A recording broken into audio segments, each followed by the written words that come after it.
ओ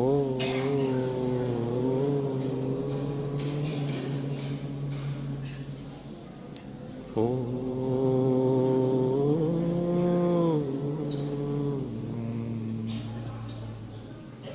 मंगलमय मंगलकरण वीतराग विज्ञान नमो ताहि जाते भये अर्हन्तादिमः जो विद्यादि सागर सुधी जो विद्यादि सागर सुधी गुरु हैं हितैषी शुद्धात्म में निरत नित्य हितोपदेशी वे पाप ग्रीष्म ऋतु में जलगे सयाने पूजूं उनके सतत केवल ज्ञान पाने पूजूं उनके सतत केवल ज्ञान पाने। बोले भगवान महावीर स्वामी की, आचार्य कुंद कुंद स्वामी की, आचार्य गुरुवर विद्यासागर मुनि महाराज।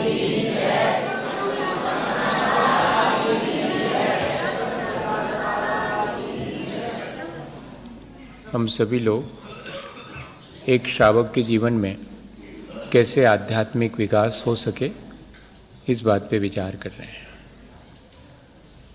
श्रावक भी घर गृहस्थी में रहकर अपने जीवन को एक ऊंचाई दे सकता है और उस ऊंचाई पर पहुंचकर वो चाहे तो संसार से मुक्त होने का जो साक्षात उपाय है कि मुनि बनकर वो अंतिम क्षणों में संलेखना पूर्वक अपनी देह का त्याग करे, लेकिन जीवन भर उसे किस तरह अपने जीवन को ऊंचा उठाने के लिए प्रयत्न करना चाहिए ये समझना ज़रूरी है।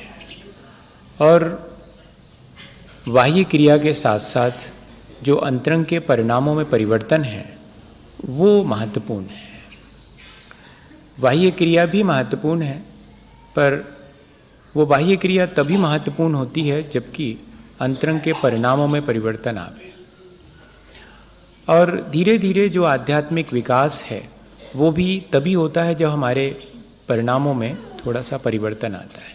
वे परिणाम धीरे धीरे प्राणी मात्र के प्रति निर्मल होते चले जाते हैं, हमारी संसार से आसक्ति घटती चली जाती है और हमारे अंदर जो संसार की वास्तविकता है वो स्पष्ट देखने में आने लगती है। हम लोग देखते तो हैं, जानते भी हैं, लेकिन जैसा हमारा राग द्वेष का परिणाम होता है वैसा चीज़ों को देख और जान लेते हैं।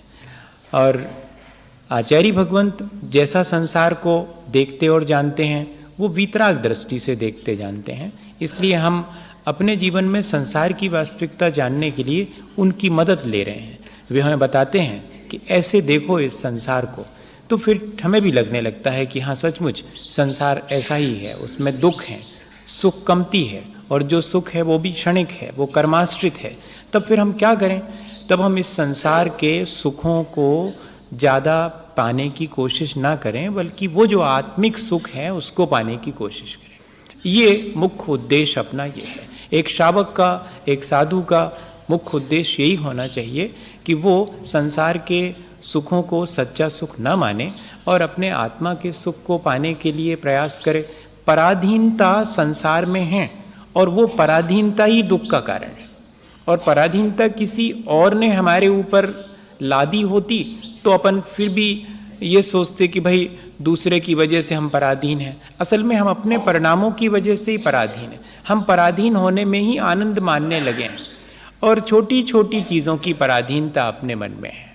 वो कैसी पराधीनता है? सोचते अपन ये हैं कि फलानी चीज़ पर हम अपना अधिकार जमा लेंगे, हम उसके मालिक हो जाएंगे, हमारे पास उसका ऑनरशिप आ जाएगी, व्यक्ति के ऊपर भी इसी तरह से हम अपना अधिकार जमाने की कोशिश करते हैं। सोचते हैं कि ये चीज़ें यानी वस्तु और व्यक्ति जितने मेरे अधिकार में रहेंगे उतना ज़्यादा मैं सुखी हो जाऊंगा। ऐसा हम सोचते हैं इस संसार में, और हम लोगों को देखते भी हैं कि जिनके पास जितनी ज़्यादा चीज़ें हैं, जिनके पास जितने अधिक नौकर चाकर हैं, वो ज़्यादा समृद्धशाली कहलाते हैं, और दूर से देखने में लगता है कि वो ज़्यादा इजी लाइफ जी रहे हैं, ज़्यादा सुख से जी रहे हैं। तो ऐसा जो अपन के देखने में आता है तो अपन सोचते हैं कि ये चीज़ें हमारे अधिकार में रहें, और फिर हम इन पर अपना मिथ्या अधिकार आरोपित करते हैं, जबकि चीज़ें कभी किसी की नहीं हुई, न कोई व्यक्ति किसी का होता है, सब अपने अपने तरह से जीवन जीते हैं यहाँ पर। लेकिन हम एक मिथ्या पजेसिवनेस, मिथ्या जो है अपना अधिकार आरोपित कर देते हैं, और देखना मजा, सोचते हैं कि हम इन चीज़ों के बन गए मालिक, लेकिन अगर गौर से देखा जाए तो उन चीज़ों के हम मालिक ना होकर के गुलाम हो जाते हैं। हम उन चीज़ों के इतने एडिक्ट हो जाते हैं, इतने अधीन हो जाते हैं कि फिर उन चीज़ों के अभाव में हमारा जीवन व्यतीत होना मुश्किल लगने लगता। तो बताओ, अभी हम जिस चीज़ के बिना शांति से जी रहे थे और सोच रहे थे कि इससे भी ज़्यादा अच्छा रहेगा अगर वो चीज़ मिल जाएगी, और वो मिल गई, तो अब उस चीज़ की देख रेख में लग गए। माने पहले जब तक तिजोरी नहीं थी तो हमारे ख्याल से ज़्यादा मालिक थे, अब तो तिजोरी आ गई है तो तिजोरी की चौकीदारी करना पड़ रही, तो अब चौकीदार बन गए कि मालिक रह गए? नहीं, लगता तो ये है कि तिजोरी के मालिक हैं, हमारी तिजोरी है, लेकिन अगर देखा जाए तो 17 बार दिन भर में उसको हिला के देखते हैं, उसकी सास संभाल करते हैं, चौकीदारी तो करते हैं, उसको कोई खोलने ले इस बात का ध्यान रखते। जितनी अगर ऐसे देखें, इस दृष्टि से देखें, ठीक है, आप अपनी दृष्टि से देखते हैं, और वो दृष्टि भी एक है कि भाई हमारे पास इतनी चीज़ें हैं और हम बहुत समृद्धशाली हैं, वैभववान हैं हम। लेकिन एक दृष्टि आचार्य भगवंत दे रहे हैं कि ये जो वैभव है या जो ये संपत्ति जिसको हमने जोड़ के रखा है, मकान है, दुकान है, जो कुछ भी चीज़ें हैं बाह्य में वस्तुएं, और अंतरंग में उनके प्रति हमारा जो ममत्व भाव है, कहीं ऐसा तो नहीं कि वो हमारे लिए तकलीफ पहुंचा रहा हो। इस पे हमें एक बार एनालाइज तो कर लेना चाहिए। तो हम देखते हैं कि हाँ, वास्तव में ऐसा ही है। हम जिन चीज़ों में अपनी मालिकियत आरोपित कर देते हैं, उन चीज़ों के हम मालिक बन जाते हैं ऐसा लगता है, लेकिन हम बन जाते हैं उन चीज़ों के गुलाम। तब हमें करना क्या चाहिए? इन चीज़ों में हमें अपना अधिकार साबित नहीं करना चाहिए। चीज़ों का उपयोग करना अलग बात है, लेकिन चीज़ों के मालिक बन जाना, इतना अपन काम कर ले। आचार्य भगवंतों ने लिखा है कि ये मार्ग निर्ग्रंथ मार्ग है। तो निर्ग्रंथ के मायने क्या? ये मार्ग तो निर्ममत्व का मार्ग है। बाह्येषु दशसु वास्तुषु ममत्वमुत्सृज्य निर्ममत्व व्रता स्वस्था संतोष परा परिचित्त परिग्रहात विरता। ये इतनी बात आचार्य समंतभद्र स्वामी के चरणों में बैठे तो वो कह रहे हैं कि बाह्येषु दशसु वास्तुषु, ये जो 10 प्रकार का बाह्य परिग्रह है, निर्ममत्व रता, मतलब निर्मम हो जाओ, ममत्वम उत्सृज, ममत्व छोड़ो इन सब चीजों में और निर्मम हो जाओ। अरे भाई, निर्मम होना तो, निर्दय होना तो अच्छा नहीं है, ऐसा अपन को लगता है। लेकिन जरा समझें इन 2-3 शब्दों को। निर्ग्रंथ होना, निर्मम हो जाना, या कि निश्चल हो जाना, या कि निस्संग हो जाना, इसके मायने क्या है? तो अपन देखते हैं कि निर्मम होने के मायने ये नहीं है कि निर्दयी हो जाना, कठोर हो जाना। निर्मम होने के मायने हैं अपना ममत्व हटा लेना चीजों में से। और जितना कम ममत्व होगा उतना व्यक्ति का आचरण मृदु होगा, जितना व्यक्ति ममत्व वाला होगा उतना कठोर होगा। अपन सोचते हैं कि निर्मम होना मतलब कठोर होना, नहीं। ममतावान, ममत्व के साथ जीवन जीने में कठोरता ज्यादा है। देखो कैसे कठोरता आ जाती है जब अपन ममत्व रखते हैं। तब अपने बेटे से ममत्व है, वो एक क्षण भी अगर किसी अभाव में हो तो अपने को तकलीफ होती, और दूसरे का बेटा दिन भर से भूखा हो अपन को कोई तकलीफ होती नहीं होती। कितना निर्मय, कितना निर्मम हो गए अपन, कितने निर्दयी हो गए। देखो अपने बेटे से ममत्व है सो उसके तो भोजन की चिंता है, लेकिन दूसरे का बेटा सुबह से भूखा है उसकी बिल्कुल चिंता नहीं, उसके प्रति अपने मन में जया भी दया नहीं आती। यह है निर्ममता। ऐसा विचार करें कि ममत्व जितना होगा उतना ज्यादा हम जो है और अधिक कठोर हो जाएंगे दूसरे के प्रति। एक उदाहरण है इसका। क्या हुआ था, एक बार एक जमींदार का बेटा नाराज होकर घर से चला गया और कुछ दिन बाहर रहा, घूमा फिरा, लेकिन उसको समझ में आया कि ऐसी नाराजी कोई काम की नहीं है, बेकार में परेशानी मोल ली। तो एक चिट्ठी लिखी माँ के लिए कि हम घर आना चाहते हैं और आ ही रहे हैं, फलानी फलानी गाड़ी से आ रहे हैं। और ट्रेन जो है उस गांव से ट्रेन 3 किलोमीटर दूर थी, वहां स्टेशन था। तो जमींदार बड़ा खुश कि चलो बेटा वापस आ रहा है, थोड़ा सा मुझे भी ध्यान रखना था, मुझे नाराज नहीं होना चाहिए था, अब तो मैं खुद जाके लेके आऊंगा बेटे को। 15-16 साल का बेटा और जमींदार खुद अपनी गाड़ी लेकर के और स्टेशन पर पहुंचता है। मालूम पड़ता है कि ट्रेन तो वो जो आनी थी वो 10 बजे वाली, 12 बजे वाली जो ट्रेन है वो तो सुबह सुबह तक आ पाएगी। तब वहीं पर रेलवे स्टेशन पर जो है और एक धर्मशाला बनी हुई थी, उसमें वो जमींदार को तो धर्मशाला में कमरा बहुत आसानी से मिल गया। अब ऐसा संयोग बना कि वो ट्रेन जितनी लेट बताई थी उससे पहले ही आ गई। उसमें से वो बेटा उतरा, स्टेशन पर तो कोई नहीं मिला। उसने कहा चलो धर्मशाला में रुकते हैं, सुबेरे अपने गांव चलेंगे, पैदल चले जाएंगे। जबकि जमींदार लेने आया है और वो उस धर्मशाला में रुका है, पर इतने वर्षों से बेटा गया है तो सहसा पहचान नहीं पाया। और उसने कमरा मांगा तो वहां धर्मशाला में कोई कमरा खाली नहीं था। जमींदार जिस कमरे में रुका था उसमें चाहते तो 10 लोग और रुक सकते थे, लेकिन जमींदार ज्यादा जगह लगेगी। अच्छा लगेगी, जितना बड़ा व्यक्ति होगा उतनी जगह घेरेगा वो तो। जैनेन्द्र कुमार ने लिखा कि मुझे मालूम पड़ा कि एक व्यक्ति बहुत रईस हैं, उनके यहां पर 365 दिन के 365 कमरे हैं, रोज नए कमरे में सोते हैं। तो हमने सोचा कि देख के आए, वो तो कुछ अलग ही व्यक्ति होंगे। बोले हम उनके घर गए, हमने पहले तो उनका भोजन देखा तो वो ऐसा ही कर रहे थे, हमने सोचा कि शायद और दूसरे ढंग से करते हो। अरे भाई बड़े आदमी हैं तो ऐसे करते हो कहीं और, तो नहीं वो तो ऐसे ही कर रहे थे। फिर हमने उनका उठना बैठना देखा, चाल देखी तो हम ही जैसे चलते थे। हमने कहा कोई ज्यादा अंतर नहीं है। हमने सोचा कि हो सकता है रात में कुछ अंतर पड़ता हो सोते समय, क्योंकि 365 कमरे हैं, शायद 5-10 मिनट 1-1 घंटे एक कमरे में सोते हो, फिर दूसरे में चले जाते हो। लेकिन बोले जब वो सोने लगे तो हम अपने कमरे से उठ करके उनके कमरे में झांक के देख के आए हैं।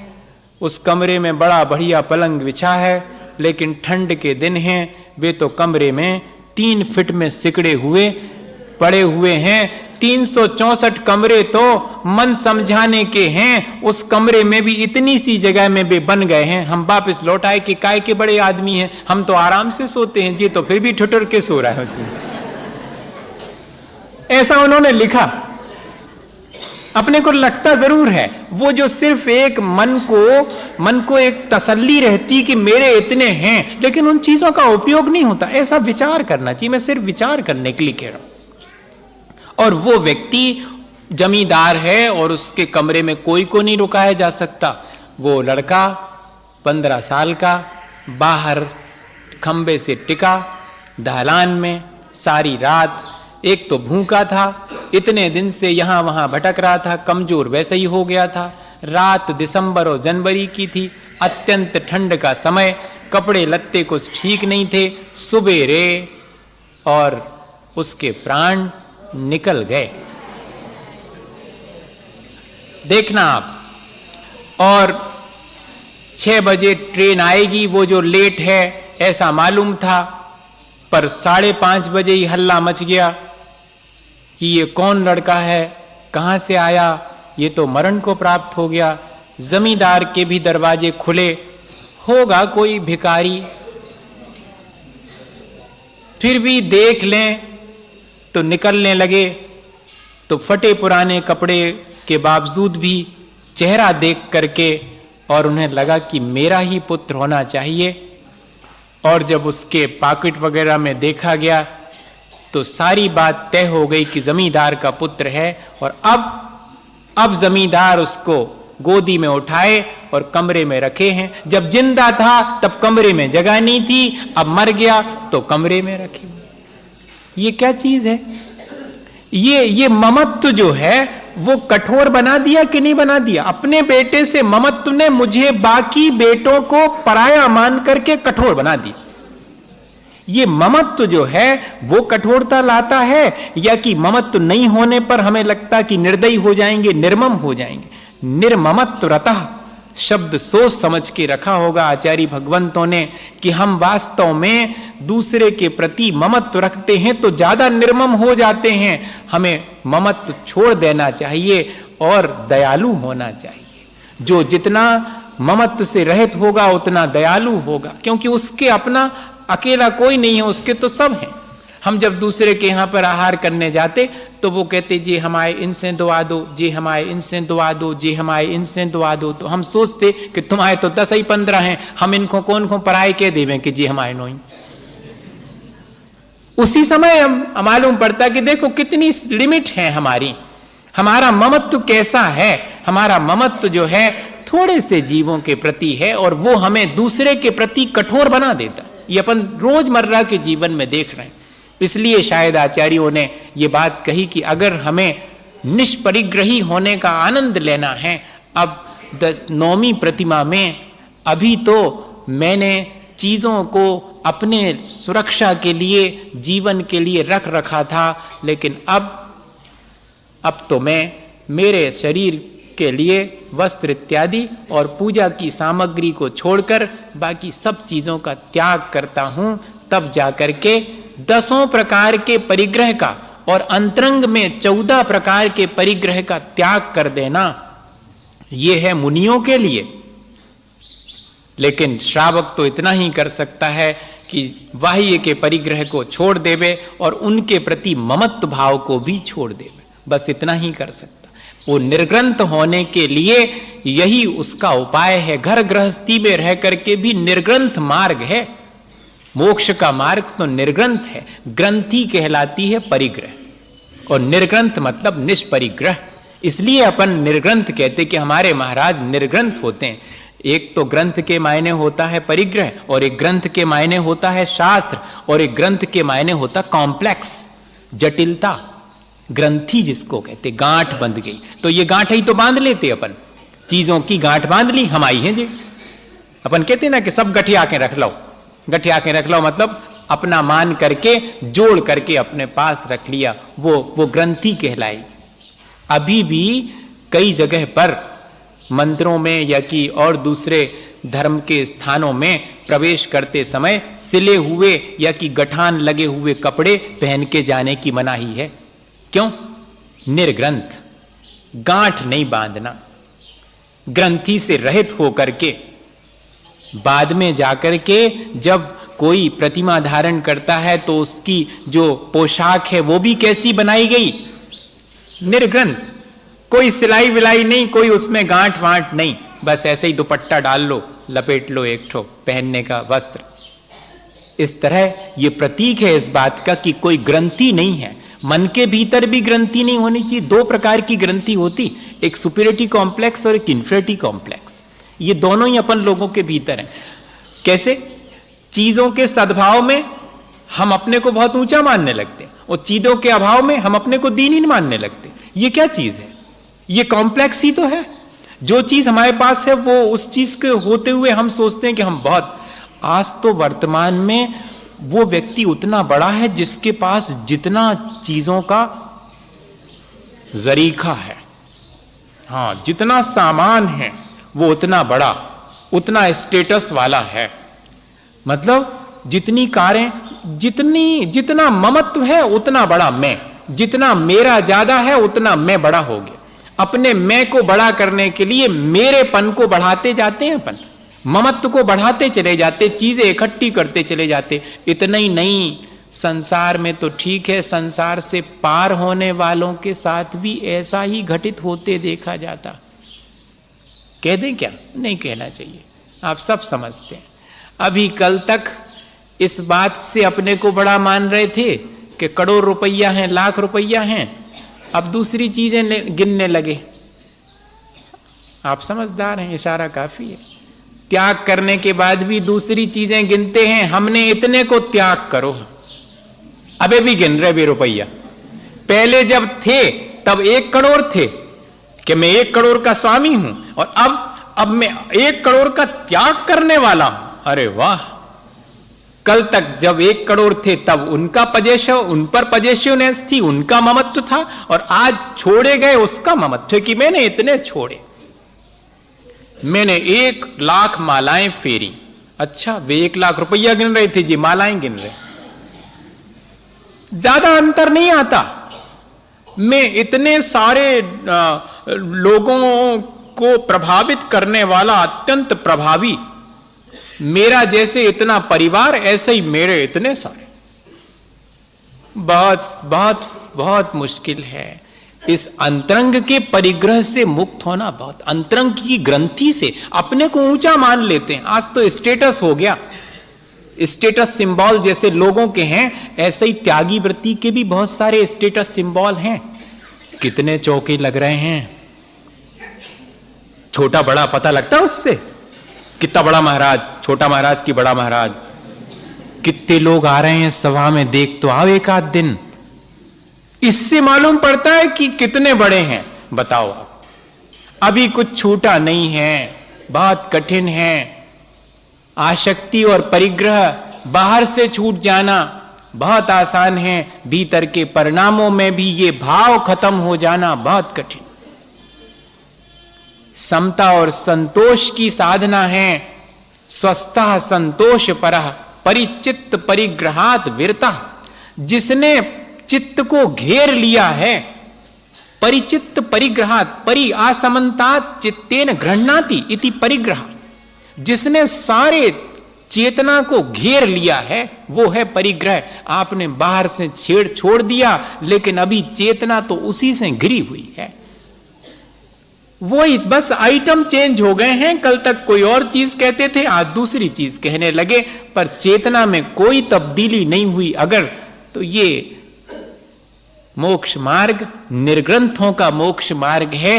भीतर इस बाह्य चीजों से अपने को ऊंचा और नीचा नहीं मानना, ये कह रहे हैं। हीनता और उच्चता बाहर की वस्तुओं के रखने और छोड़ने से नहीं आती है। उच्चता और हीनता तो हमारे अपने परिणामों के खोटे और अच्छे होने से आती है।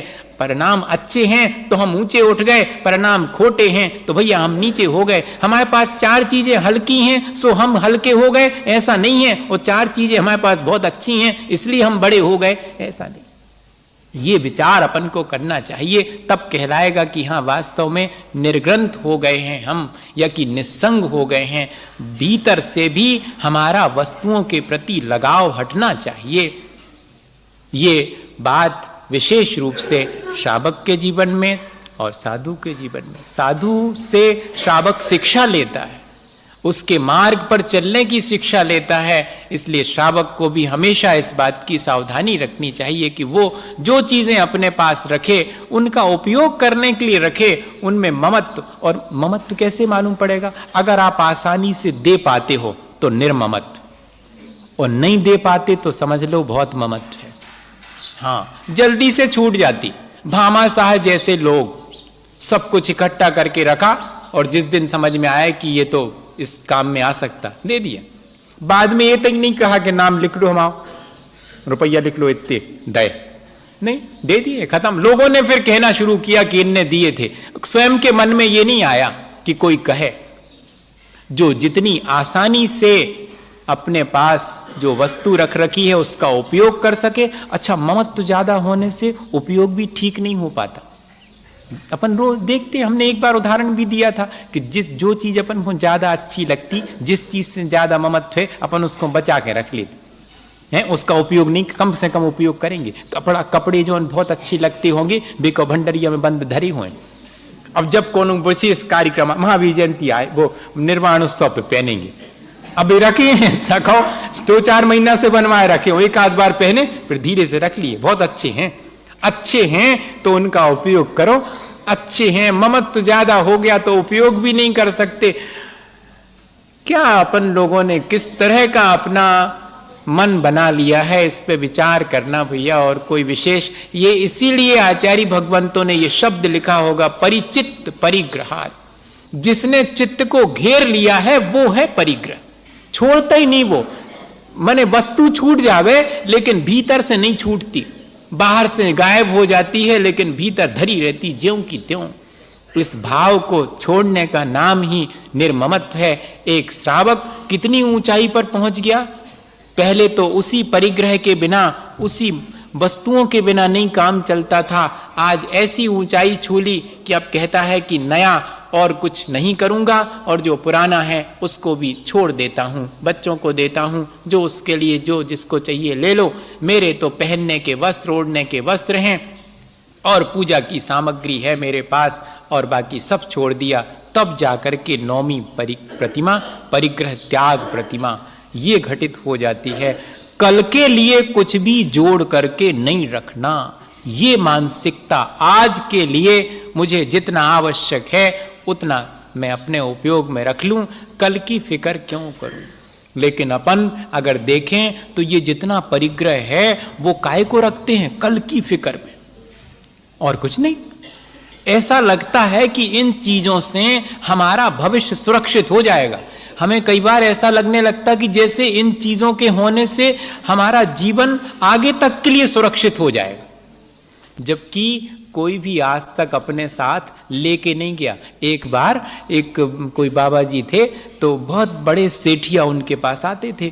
अब वो उनकी बात को ज्यादा गौर से सुनते ही नहीं थे, बस सुन लिया, उनके काम की जितनी हुई वो निकाल ली और आगे चले गए। अब उनको तो अपना पैसा दिखता था, सभा में बैठे बैठे भी पैसा ही दिखता। आप अनुभव करना उस चीज का, कोई भी चीज इस तरह अपने पास हो तो वही दिखती है। अब उन साधु जी को लगता था कि ये सेठ बहुत बड़े हैं और इनके भीतर जो है कैसे मैं निर्ममत्व लाऊं, कैसे इनका ममत्व छूटे। ठीक है, पैसा होना कोई खराब चीज थोड़ी है, लेकिन पैसे से इतना ममत्व क्यों है। अरे है सो अपने उपयोग में ले, दूसरे को दो और अपने आराम से जीवन जियो, लेकिन इतना जोड़ जोड़ के रखते चले जा रहे, इतना ममत्व है, इनका ममत्व कम करना चाहिए। तो उनने क्या किया था, एक बार कहले भैया सुनो, हमारा एक काम कर देना। अरे महाराज, आप तो इतने दिन से हम आपके पास आ रहे, काम ही नहीं बताऊ तो आप तो हमारे लाने, बताओ क्या काम आपका है। हम तो इसीलिए आते थे कि कुछ तो काम मिल जाए हमें आपके पास। कहले भैया ज्यादा नहीं है, एक ऐसे बाबा जी थे, वो मैंने अब ऐसे निर्ग्रंथ साधु नहीं थे, सब अपने पास उनने जो भी रख रखा था, सज्जन थे समझ लो। तो एक सुई कहलाती ना, सुई दे दी। कहले भैया जी रख लो हिफाजत से, हमें बाद में लौटा देना। अरे इतनी सी सुई जो है, इनको ये कह रहे रख लो। कहले सुनो, लौटा देना बाद में ख्याल से। कहले कब लौटा देंगे। कहले जब हम मांगे, अगले जीवन में मांगू तो आप लौटा देना। अरे भैया, अगले जीवन में मांगू तो लौटा देना। अब सेठ जी पहले तो झटके में कह गए कि हाँ लौटा दूंगा लौटा दूंगा। फिर जब बाहर निकले तो ध्यान आया कि क्या कह रहे थे, अगले जीवन में लौटा दूंगा। तो ये अगले जीवन में कैसे लौटा पाऊंगा मैं, वापस लौटे। कह रहे ये अगले जीवन में आप कह रहे हैं। कह रहे हाँ रख लो, संभाल के रखना, अगले जीवन में लौटा दूंगा, लौटा देना। ये अगले जीवन में मेरे साथ कहां जाएगी। अच्छा, इतनी छोटी सी सुई भी नहीं ले जा पाओगे। नहीं ले जा पाऊंगा, तो इतना सारा जोड़ के रखा। वो उनको तो ये समझाना था कि एक सुई भी साथ में नहीं ले जा पाओगे मेरी, तो अपना इतना सारा जोड़ के रखा है, उसका क्या होगा, नहीं जाएगा वो साथ में। तो कम से कम उसका ममत्व तो साथ में लेके मत जाओ। ये चीजें जब यहीं छूट जाएंगी तो इनके प्रति ममत्व भी यहीं छूट जाए ना, फिर हम जाएं अपनी यात्रा करें लंबी। इतना सा विचार है, छोटा सा विचार है। चीजें जैसे छूट जाती हैं, मुझे करना क्या है, मुझे उन चीजों से ममत्व भी छुड़ा लेना है। जब चीजें छूट ही रही हैं तो ममत्व काहे को रखो और अपने चलो आगे बढ़ो।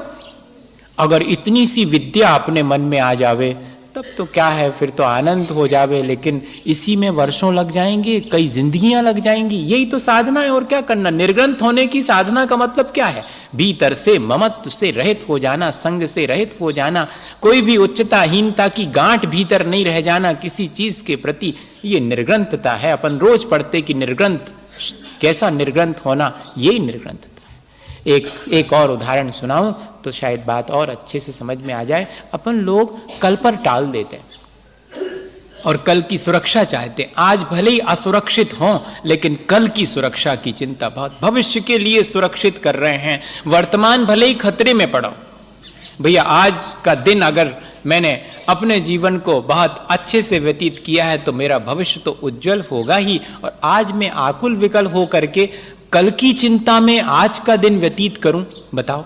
कल की आकुलता है कि ये ऐसा नहीं होगा तो क्या करूंगा, तो आज ऐसा इंतजाम कर लो कल के लिए। लगता जरूर है ऐसा, आपको लगेगा कि महाराज जी को सब हरा भरा लग रहा हो, महाराज को क्या है, हमें कितनी चिंता करनी पड़ती कल के लिए। अब कल चौका लगाना तो क्या चिंता नहीं करेंगे, ऐसा मन में आ जाएगा। आज ही से तैयारी करना पड़ेगी। तो ये तो है, जो भी सांसारिक काम है उन सब में ऐसी चिंता तो रहेगी। ऐसे थे कि सुबह उनके पास खूब चढ़ोतरी आती थी, लोग चढ़ा जाते थे। उनकी जीवन साथी भी थी, वो ऐसे वाले बाबा जी थे। तो हम अपने ब्रह्मचारी जी को भी बाबा जी कह देते हैं, क्यों, सज्जन पुरुष हैं, सरल हैं, भद्र परिणामी हैं, उन्हीं को अपन बाबा जी कह देते हैं। तो उनके जीवन साथी भी थी, वो दोनों जन बड़े प्रेम से अपना रहते थे। जीवन का आखिरी समय था, जो भी आ जाता था दिन भर में, लेकिन उनकी एक नियम था, उनका सिद्धांत था कि शाम को एक पैसा या एक भी कोई चीज अपने पास नहीं रखी जाएगी। जितना पैसा आया, जितनी चढ़ावा आया, जितना खाने पीने का सामान आया, अपने उपयोग में जितना आए शाम होते ही बांटना शुरू, सबको दे दो, जो जो हैं सबको बांट करके खत्म। कल का कल से देखेंगे, आज का फिनिश। शाम होते ही अपन ऐसा नहीं कर सकते क्या, सब रखा रहने दो। कौन अपन छाती पर रख के सो रहे हैं, सोते समय मेरा सारे परिग्रह का त्याग, उसके ममत्व का भी त्याग, क्या पता सुबह हुई कि नहीं हुई। कौन झगड़े में पड़े, कौन साथ में ले जा रहे हैं, तो ममत्व भी छोड़ो, मेरा नहीं है, कल फिर हो जाएगा सवेरे मेरा, लेकिन आज रात में तो मेरा नहीं है, इतने इसमें क्या दिक्कत है। उनके ऐसा ही था, वे सब दे देते थे। कई बार उनकी जीवन साथी ने कहा कि थोड़ा बहुत तो बचा लिया करे, रात बिरात कभी जरूरत पड़ जाए तो। अब दिन में तो सब दे देंगे, लेकिन रात बिरात कहां, 12 बजे कहां पर किसी से अपन मांगने जाएंगे। कहते नहीं, शाम को सब खाली करके ही शांति से सो। जब जब भी उनकी जीवन साथी कहती थी कुछ बचा लो, तो वे कहते थे, क्या तुम्हें भगवान के ऊपर विश्वास नहीं है, जिसने आज के लिए दिया वही कल देगा, इसकी मुझे फिक्र काहे को करनी है। इससे तो ये मालूम पड़ता है कि अगर कल के लिए बचा के रखा है तो इसका मतलब है कि तुम्हें अपने ऊपर विश्वास नहीं है, अपने पुण्य पर। कल अगर पुण्य होगा तो फिर सारी चीज हाथ में आ जाएगी। ऐसा निर्ममत्व भाव एक स्थिति में आकर के आएगा, एकदम जल्दी से नहीं आएगा। अभी आप सोचो कि कल ही आ जाए, ऐसा नहीं आएगा। ये आ सकता है, लेकिन किसी के भीतर धीरे धीरे जब वो ऐसे अपने जीवन को आध्यात्मिक रूप से विकसित करता जाता है, नौमी प्रतिमा वाला ऐसा दिखना चाहिए, इतना निर्ममत्व, इतना निश्चिंत, इतना निष्फिक्र, कल की कोई चिंता नहीं, कल क्या होगा। और एक दिन ऐसा हुआ कि उस बाबा ने कहा कि देखो, अब मेरे जीवन का अंत निकट है, हो सकता है कि रात मेरी गुजरे और मैं भी शायद यहां से विदा ले लूं। आज की रात हो सकता आखिरी रात हो। अब थोड़ी सी जीवन साथी ने कहा कि ठीक है, वो भी इतने दिन से उनके साथ रह रही थी तो उसके मन में भी बहुत अच्छे परिणाम थे। उसने कहा ठीक है, अगर आज आखिरी रात है तो आज तो, पर उसके मन में बस एक ही चीज रहती थी कि थोड़ा तो बचा लेना चाहिए। तो अब लेकिन इनसे पूछेंगे कि बचा लें तो ये तो मना ही कर देंगे। तो शाम को सब बट रहा था, तब धीरे से छिपा करके बाबा जी से वो 5 रुपए का नोट रख लिया कि शायद अब आज आखिरी रात है, और आखिरी रात है और रात बिरात 12 बजे कुछ चीज की जरूरत पड़ जाए तो कहां किससे मांगेंगे अभी जाकर के। तो 5 रुपए बचा के रख लिए। 12 बजे रात को, और बाबा जी ने बहुत, उनको बेचैनी हुई। हाँ, बेचैनी हुई तो चद्दर में से मुंह निकाल करके आवाज दी, तो जीवन साथी तो जाग ही रही थी। क्यों, आज नींद नहीं आई क्या? तो अब जीवन साथी क्या कहें कि हाँ नहीं आई, हाँ नहीं आई, कुछ बचा लिया है क्या? अब बहुत मुश्किल है भाई वो। तो कुछ नहीं बोल सकी, बोले कि आपको कैसे मालूम। अब ऐसा सीधा सीधा बोले आपको कैसे मालूम कि हमने कुछ बचा लिया। तुम्हारे चेहरे का भाव बता रहा है, कल तक तुम जिस निश्चिंतता से सो जाया करती थी, आज तुम्हारे चेहरे पर चिंता है। जो चिंतित है वो ही बचा लेता है, और जो बचा लेता है वो ही चिंतित होता है। दोनों ही चीजें। सुनो, आज तो आखिरी रात है, और आज तुम मेरे विश्वास को अविश्वास में बदल दोगी। आज तक मैंने अपने ऊपर और अपने पुण्य पाप पर विश्वास किया है, अपने भगवान पर मैंने विश्वास किया। आज आखिरी रात क्या सोचेंगे भगवान अगर हैं तो, कि इनको मेरे ऊपर इतना विश्वास नहीं, कल की फिक्र, और बचा लिए पैसे। पूरे जीवन तो इस बात का ध्यान रखा और आखिरी समय चूक गए। अब मैं आखिरी समय नहीं चूकूंगा, तुम तो दे दो वो 5 रुपए। जीवन साथी ने कहा कि अरे इतने 12 बजे रात को कौन यहां बैठा है लेने वाला, सुबह होने तो दे देंगे। बोले नहीं, तुम अगर देने को तैयार हो तो रात 12 बजे भी लेने वाला तैयार है। खोल के देखो दरवाजा। और सचमुच वहां पर एक व्यक्ति इस आशा से आया था कि इस दरबार से अगर कुछ होगा तो मुझे बिना मिले नहीं रहेगा, और थोड़ा लेट हो गया था, तब तक सब बट करके दरवाजा बंद हो गया था। तब से वो वहीं बैठा था कि सुबह पहले नंबर मैं ही ले लूंगा, और रात 12 बजे दरवाजा खोला तो वो बैठा हुआ था। और जीवन साथी भी चकित कि ये व्यक्ति इसी के लिए बैठा है, शायद ये 5 रुपए जो बचा लिए थे वो इसके हैं, इसको मिलना थे, वो मेरे पास मैंने बचा लिए हैं। और उसको दे दिए। और कहते हैं कि 5 रुपए देने के बाद वो फकीर जितनी बेचैनी और तड़प महसूस कर रहा था, एकदम अत्यंत शांत हो गया, और संसार से उसने विदा ले ली। सब कुछ छोड़ने के बाद, उस ममत्व को छोड़ने के बाद अगर हम विदा लेंगे तो आखिरी बार होगी हमारी विदा। फिर हमें बार बार इस संसार में नहीं आना पड़ेगा। हमारा जो ममत्व है वो हमें फिर से लाता है कि चलो तुम उनसे आसक्ति रख के आए थे, ले लो वो चीजें, फिर से ले लो। और अगर एक बार हम उन चीजों से, उन सब चीजों से अनासक्त हो जाएंगे तो संसार में वापस काहे को लौटेंगे बेकार में। ये संसार से पार होने की प्रक्रिया है, परिग्रह का त्याग कर देना। माने गणेश प्रसाद जी वर्णी हमेशा कहा करते थे, और कोई नियम ले या मत ले, तुम तो परिग्रह का परिमाण कर लो तो गृहस्थी बहुत अच्छे से चलेगी। एक गृहस्थ के लिए पहला उपदेश देते थे कि सारा पाप परिग्रह से होता है, तुम परिग्रह तो रखो लेकिन सीमा कर लो, असीम मत रखो परिग्रह, अपनी इच्छाओं को सीमित रखो, तो संतोष पूर्वक अपना जीवन स्वस्थ और संतोष परा। स्वस्थ मतलब अपने आत्मा का ध्यान कर सकोगे, नहीं तो सब दुनिया की चीजों का ध्यान करते रहोगे, उन्हीं को संभालते रहोगे।